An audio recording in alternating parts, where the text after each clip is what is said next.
Bien, entonces continuamos. Este es el video 2, muchachos, de el capítulo de éteres, el capítulo 14. Bueno, hay otro montón de éteres que son cíclicos con dobles enlaces y aromáticos, como el furano, por ejemplo, o que son simplemente con dobles enlaces, ¿verdad? Como insaturados, ¿verdad? Como el pirano, y que son muy comunes en orgánica porque algunos tienen hasta actividad biológica y otros como se utilizan como disolventes, pero además hay otros que se pueden utilizar, ¿verdad? Para intermediarios sintéticos de diversos procesos. Bueno, rápidamente veremos que el furano, ¿verdad? Es una especie que tiene dos dobles enlaces, son 5 miembros el heterociclo, el oxígeno va a ser uno, ¿verdad? Y fíjense ustedes que la numeración va a venir de acuerdo a los sustituyentes. Uno 3 aquí es lo mismo que este fuera el 2 también. Ah, no, perdón, porque si no sería 4 entonces este tiene que ser el 2 ¿sí? Y esos son los furanos, así sencillo. Ahora, ¿por qué este que se parece a estos dos se llama tetrahidro? Porque, claro, tiene 4 hidrógenos más que este y no tiene dobles enlaces.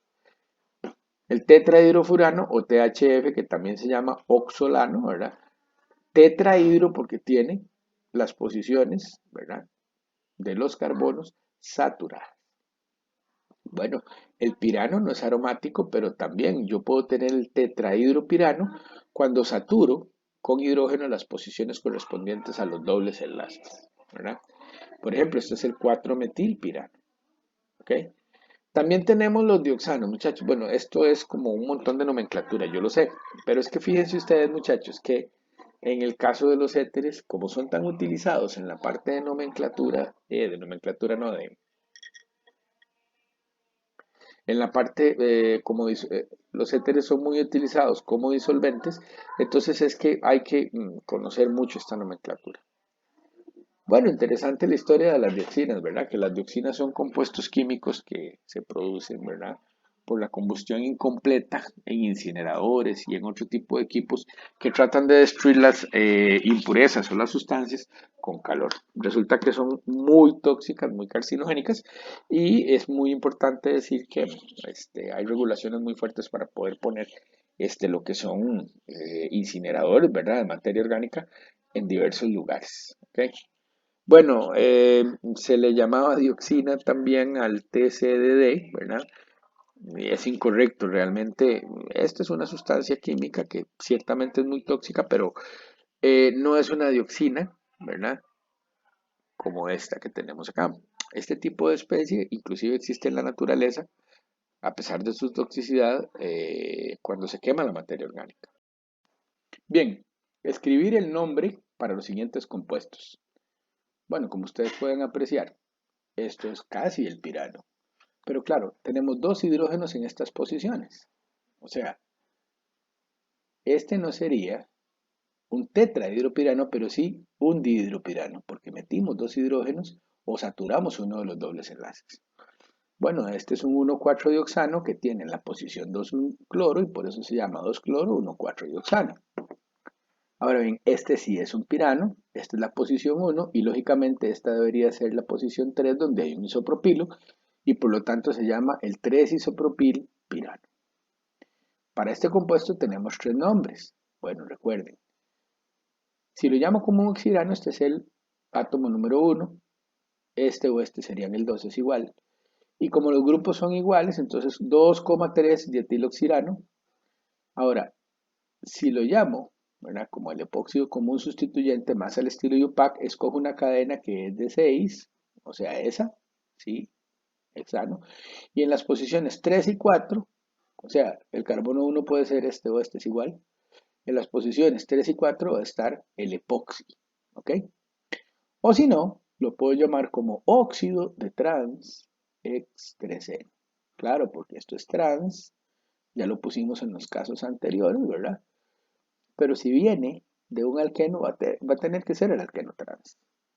Bueno, acá como ven, es un furano, el oxígeno es 1, entonces este sería el 3-bromo, 2-etoxifurano y finalmente este oxetano, ¿verdad? Lo llamamos como 3-bromo, 2,2-dimetiloxetano. ¿Ven? Entonces este sería 1, 2, posición más sustituida y 3.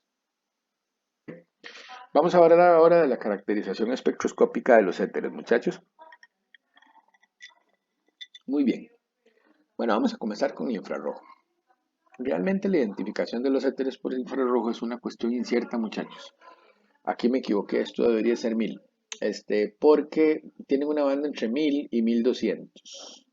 No es muy confiable porque está en la región de la huella digital, ¿se acuerdan? Y ahí aparecen muchas cosas.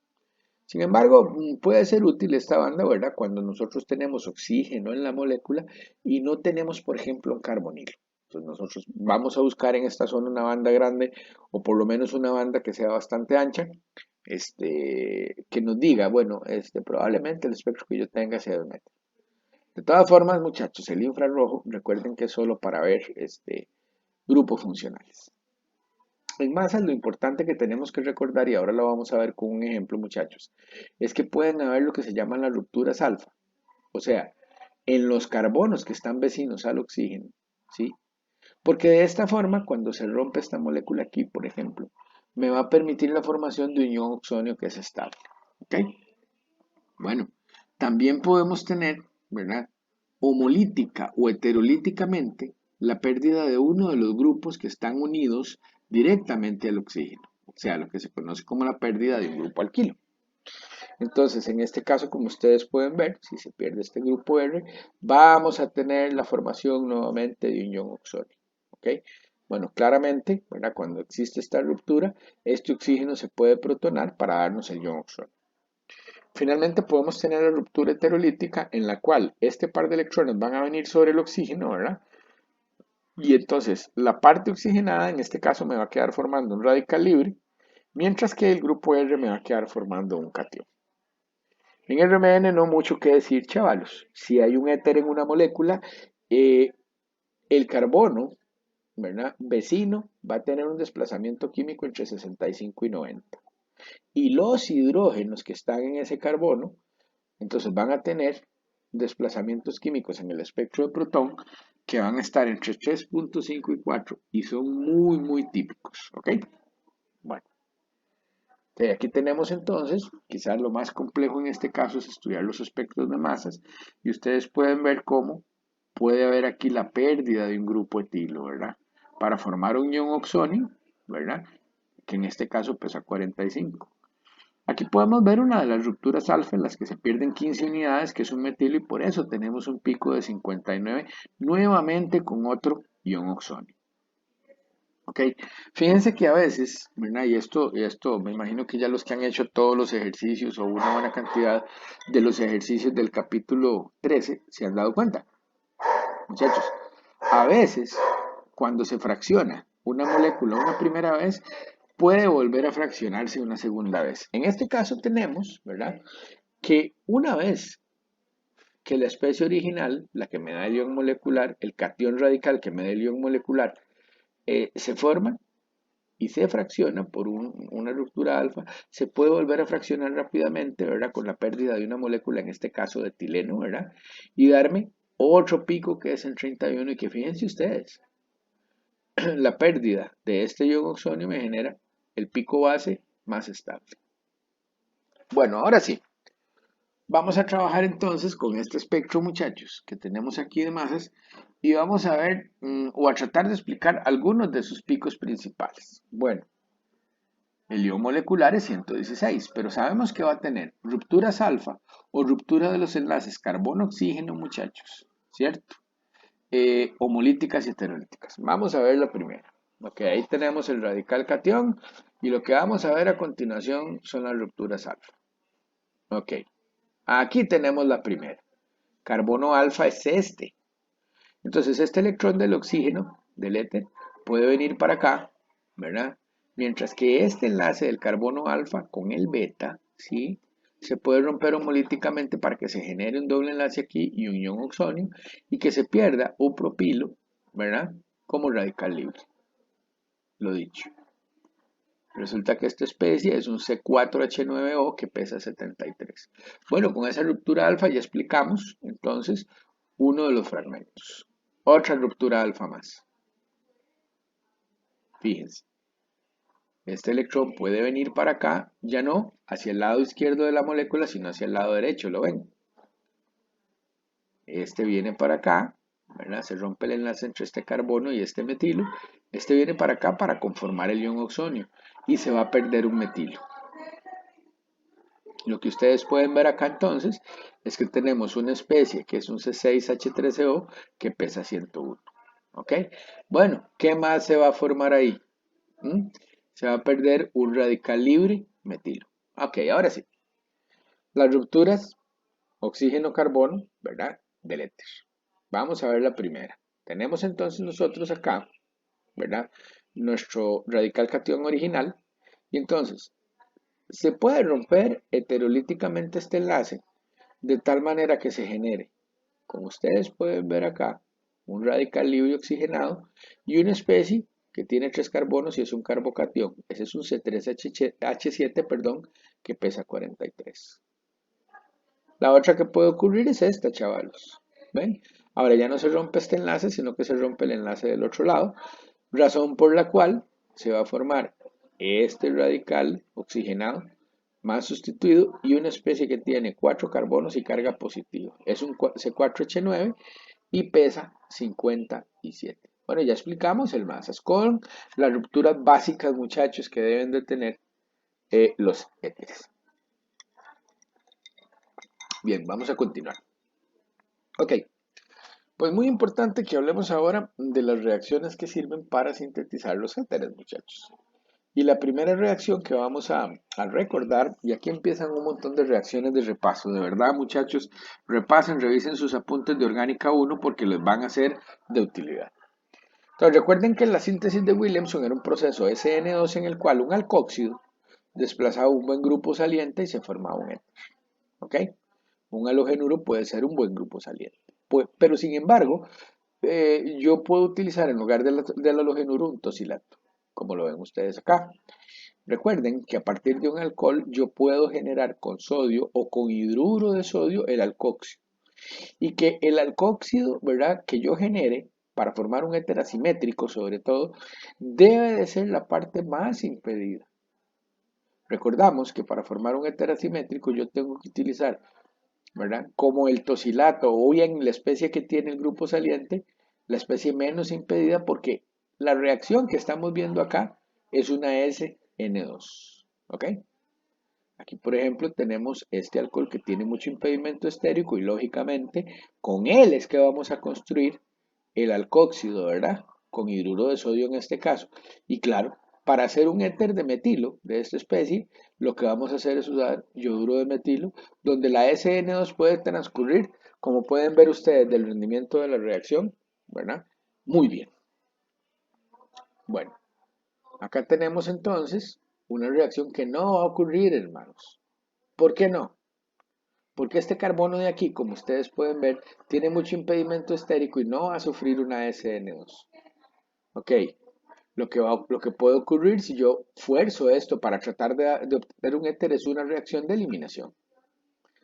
Más bien, si yo quisiera hacer este producto por una Williamson, muchachos, lo que tengo que hacer es tomar la parte más impedida, ¿verdad? Generar el alcóxido ahí y atacar, como ustedes pueden ver, esta cadena de 3 por una SN2 para obtener el terbutil propiléter, en este caso, con muy buen rendimiento.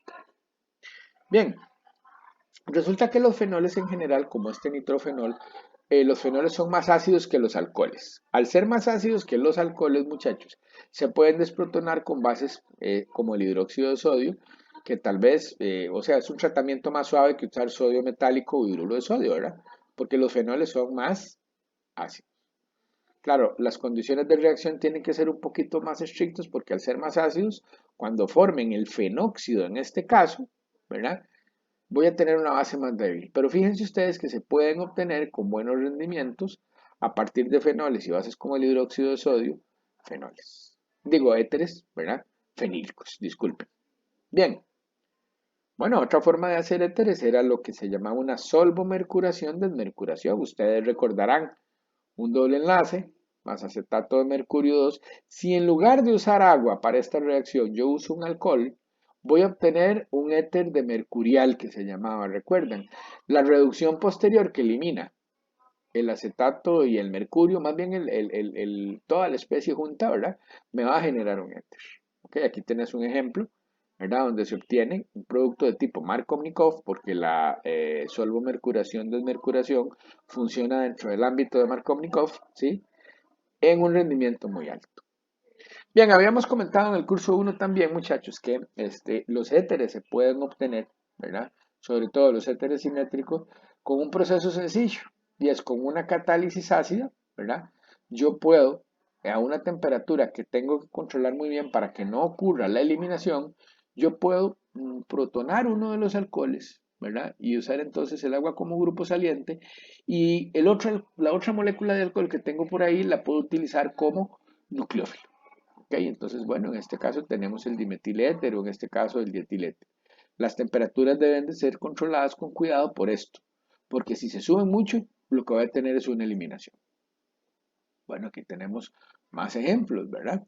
Ahora, fíjense que en el caso de alcoholes que son muy sustituidos, entonces aunque yo quiera hacer, digamos, el éter, ¿cómo se llama? Simétrico, la cosa va a estar fregada, muchachos. Y va a estar fregada porque si los alcoholes de partida son muy sustituidos, resulta ser que hay una grande o enorme tendencia a la reacción de eliminación. Bueno, aquí hay un resumencillo, entonces, los éteres los hacemos por Williamson, por solvomercuración, desmercuración, o alcoximercuración, desmercuración es lo mismo, o por una condensación bimolecular, ¿verdad? Que es el proceso industrial para algunos de los éteres sencillos, donde sobre todo los grupos R son de carácter primario. ¿Ok? Entonces, lo que tenemos acá, ahora de lo que vamos a hablar un poquito son de las reacciones de los éteres. Muchachos, con excepción de los epóxidos, de los que sí podemos hablar mucho más, ¿sí? Los éteres no son especies altamente reactivas, así que no veremos muchas reacciones.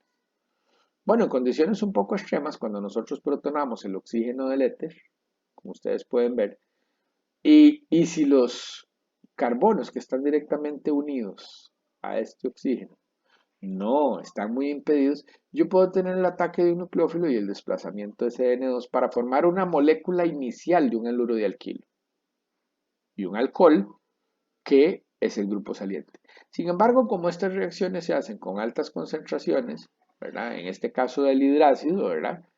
Entonces el alcohol rápidamente se protona y forma el grupo saliente agua y entonces el resultado final, ¿verdad? Es que el éter, ¿verdad? O a partir del éter yo voy a generar dos moléculas de halógeno de alquilo, ¿ok? Primero lo que ocurre, como ustedes ya saben, muchachos, vean que es de repaso, es que se protona el oxígeno para generar el grupo saliente y después el más susceptible de los grupos R es atacado por el nucleófilo SN2. Se me forma el primer alcohol como grupo saliente y también se me forma la primera molécula de halógeno de alquilo. Pero claro, el alcohol se protona, ¿verdad? Y el bromuro desplaza al agua y tengo la segunda molécula. Bueno, aquí tenemos entonces un mecanismo completo, ¿verdad? De cómo es que ocurre esta reacción química. ¿Ven? Ok, la segunda parte está aquí. Cuando ya se formó el alcohol, que es el grupo saliente, se protona y el agua es desplazada por efecto del bromuro. Bueno, esta reacción puede ocurrir en medio, ¿verdad? O con la formación de un carbocatión. De nuevo, estas reacciones ya son difíciles, muchachos, ya lo dije, porque tenemos el problema de que la eliminación compite. Pero puede ser que ocurra a partir de carbocationes, sí. Lo que pasa es que hay otro problema. ¿Qué decíamos el semestre pasado de la química de carbocationes? Que tiene un problema, ¿verdad? Que hay transposiciones, hay reordenamientos.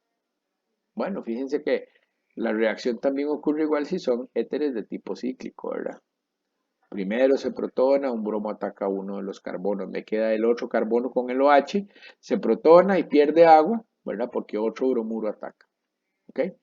Bueno, cuando nosotros hidrolizamos éteres, ¿verdad? Fenílicos como estos, entonces lo interesante del caso es que fíjense ustedes que se va a formar fenol que no va a sufrir ninguna reacción adicional, porque este carbono SSP2 y está en un sistema aromático y reacciona distinto. Este carbono no puede sufrir una SN2, razón por la cual, ¿verdad? En una reacción como esta se forma el fenol y solo una molécula de halogenuro de alquilo. Ok. Bueno, tenemos otras especies que reaccionan con los éteres, que son, por ejemplo, el oxígeno del aire, ¿verdad? Y nos causan problemas con los éteres. Fíjense que esta es una reacción que podemos, es de radicales libres, sí, y que podemos caracterizar como una descomposición del éter. Entonces, los éteres por radicales libres, al reaccionar con el oxígeno, me forman hidroperóxidos o dialquilperóxidos, muchachos. Problema de estas dos especies, son sumamente explosivas, ¿verdad? Con solo que usted abra la botella, si no tiene cuidado, ¿verdad? Y la deja ahí guardada por semanas o meses, si el éter estuvo muy en contacto porque dejaste la botella abierta mucho rato con el oxígeno y después la cerrás, él va a estar generando, sobre todo si le pega la luz o hay calor, que promueven, digamos, los radicales libres, hidroperóxidos y dialquilperóxidos.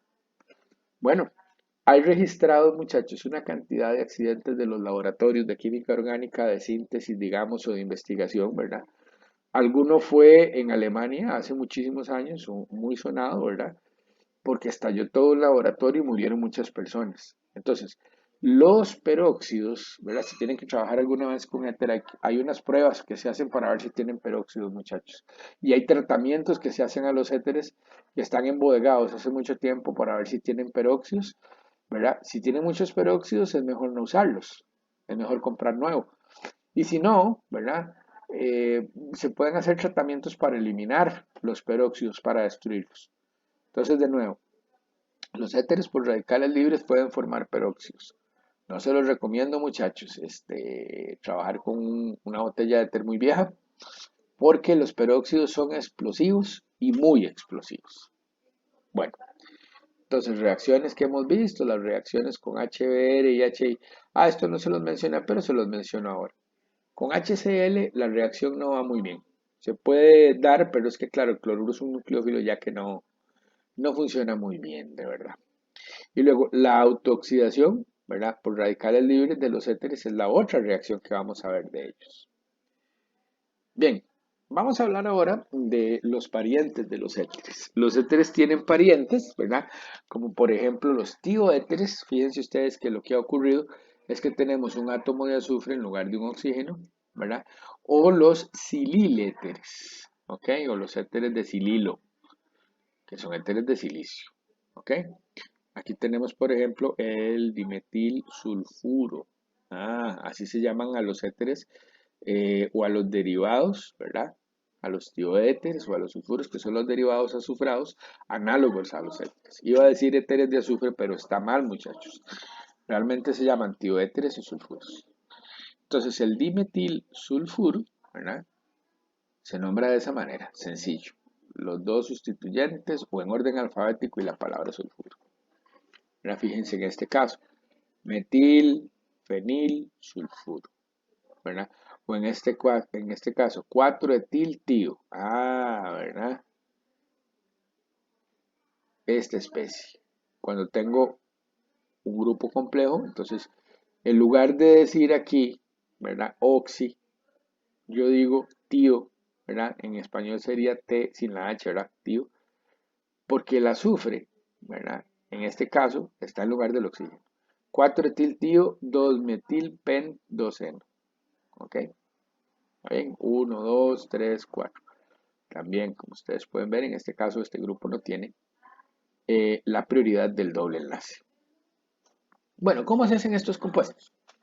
SN2 es el equivalente de una reacción de Williamson, utilizando también, ¿verdad? Lo que se llama un tiolato, ¿verdad? Que es el equivalente de un ion alcoxído, ¿ok? Entonces, estos se forman más fácil, muchachos, porque cuando hay un H aquí, ¿verdad? El tiol respectivo es mucho más ácido que el alcohol, recuerden. Para que haya la reacción SN2, como las que tenemos acá, tenemos que utilizar temperaturas un poquito más altas porque este es un nucleófilo, aunque es un nucleófilo bueno, es menos básico que el alcohol. ¿Ok? Ven, para hacer entonces los tiolatos utilizamos sencillamente hidróxido de sodio porque como son más ácidos, vean, la pKa de esto es 10.5, la de un alcohol normal, si ustedes recuerdan, andaba por 16, 18. Bien, bueno, resulta ser que entonces los tiolatos reaccionan, ¿verdad? Bastante bien con moléculas orgánicas que tengan buenos grupos salientes para generar entonces los ésteres de tiol respectivos. Ok, vean, a diferencia muchachos de lo que son los éteres normales, los sulfuros, ¿verdad? O los tioéteres muchachos, tienen una reactividad química mayor. Fíjense que el azufre de acá se puede oxidar en una mezcla, ¿verdad? De ácido acético y peróxido de hidrógeno para formar primero lo que se llama un sulfóxido. Si lo dejo permanecer más tiempo con una mayor concentración de estos reactivos, lo que voy a tener es una sulfona. Esto no pasa con los éteres normales que tienen oxígeno, pero con el azufre sí, porque él puede expandir el octeto, ¿verdad? Y porque es un átomo mucho más grande. Bueno, resulta ser que con esta mezcla es con la que se puede generar, como ustedes pueden ver, un peroxiácido que puede reaccionar con un alqueno, ¿verdad? Para formar un epóxido, pero lo importante en este caso, ¿verdad? Es que los alquenos con ozono forman ozonios. Y como esta especie, el dimetilsulfuro, es tan susceptible de oxidarse, es que se usa más bien como agente reductor de esta especie. ¿Se acuerdan? En esta reacción química. Entonces, tenemos el dimetilsulfuro, ¿verdad? Que es la especie que me va a formar los dos aldehídos en la reacción de ozonólisis. Claro. ¿Y por qué con dimetilsulfuro? ¿Por qué con una cosa azufrada? Porque se oxida muy fácil, ¿verdad? O sea, actúa como un agente reductor de esta especie. Bien, otra característica que tienen los sulfuros es que el azufre es más nucleofílico y por lo tanto puede formar sales de sulfonio si reacciona con grupos alquilo, muchachos, que tienen buenos grupos salientes. Aquí tenemos un ejemplo. Aquí tenemos el dimetilsulfuro con yoduro de metilo. Ok. Aquí tenemos el yoduro de trimetilsulfonio. ¿Ves? Esto no lo hace un éter oxigenado común. Son las diferencias que tiene. Ahora, resulta que estas sales de sulfonio, ¿verdad? Se utilizan también como intermediarios en síntesis, porque este pedazo es un buen grupo saliente. Entonces, alguno de los grupos alquilos que están unidos al azufre se pueden ser atacados por un nucleófilo, como ustedes pueden ver, ¿verdad? Aquí hay un ejemplo específico. La piridina, por ejemplo, que es un nucleófilo, puede atacar a este carbono, ¿verdad? En esta especie y formar, ¿verdad? El yoduro de N-metilpiridinio, que es una sustancia química que se utiliza para varias cosas. Bueno, en la naturaleza, para ir terminando con este, muchachos, es muy importante saber, ¿verdad? Que este tipo de especies azufradas, ¿verdad? Son capaces de funcionalizar moléculas orgánicas que pueden ser, ¿verdad? Posteriormente atacadas. Son agentes que, ¿verdad? Pueden utilizarse para alquilar otros reactivos en el organismo. Son muy importantes entonces en el organismo estas especies, por eso se utilizan entonces en reacciones químicas en las que después, ¿verdad? Funcionan como agentes alquilantes naturales. Ok, vamos a hablar para terminar de los ésteres de silicio. Bueno, los ésteres de silicio, muchachos, se utilizan como grupos protectores. Recuerden que si yo tengo varios grupos funcionales en una molécula y yo quería, ¿verdad?, generar en esa molécula una transformación, pero dos o tres de los grupos funcionales son sensibles al tratamiento que yo quiero hacer, yo debo de proteger esos grupos funcionales antes de hacer la transformación que yo quiero. Vean, por ejemplo, yo quiero adicionar, ¿verdad?, mediante un reactivo de Grignard un fenilo en esta posición. Así como tengo esta molécula, no puedo, ¿no? Porque la primera reacción va a ser ácido-base y entonces nunca voy a obtener el producto que yo quiero. Ahora, ustedes me dirían, pero ¿por qué no haces un éter aquí? Un éter normal, como si fuera una Williamson o algo así, no serviría. Porque es cierto, el éter me va a proteger esta posición. Puña, pero después romper el éter, si los éteres normales son muy poco reactivos. Con suerte me ocurre una eliminación en esta parte. Entonces tengo que buscar otro tipo de protector, ¿verdad? Que yo pueda quitar fácilmente. Resulta ser, muchachos, que cuyas siglas son el TIP-CL, ¿verdad? Que es el cloro triisopropilsilano, ¿verdad? Puede hacerse reaccionar con un alcohol para generar lo que se llama un TIP-éter, digámoslo de esta forma. Este es un grupo formidable porque resiste un montón de condiciones de bases fuertes, oxidación, ¿verdad? En esta posición y después se elimina muy fácilmente, como ustedes pueden ver, utilizando fluoruro de tetrabutilamonio. Resulta que el flúor es súper afín por el silicio, entonces rápidamente se rompe este enlace y se regenera el alcohol. Ahora, vuelvo a decirlo, es que esto funciona como un grupo protector maravilloso. ¿Por qué? Porque resiste bien procesos de reducción, procesos con organometálicos en otras partes de la molécula. Aquí tenemos entonces la secuencia que no podíamos realizar de la manera anterior. Aquí sí se ve bien, fíjense. Tenemos entonces nuestra especie, la hacemos reaccionar con el cloruro de trisopropilsilano y formamos el éter de TIPS, ¿verdad? Aquí está, el TIPS éter. A esto sí le puedo echar el bromuro de fenilmagnesio para que se adicione sobre el carbonilo de la acetona, ¿verdad? Fíjense que en una hidrólisis posterior con fluoruro de tetrabutilamonio se cae este protector y se protona, ¿verdad? El oxígeno que estaba como en el coxio. Bueno, y así ustedes pueden ver con esta sencilla reacción cómo es que los éteres de silicio se pueden utilizar como protectores, sobre todo de alcoholes.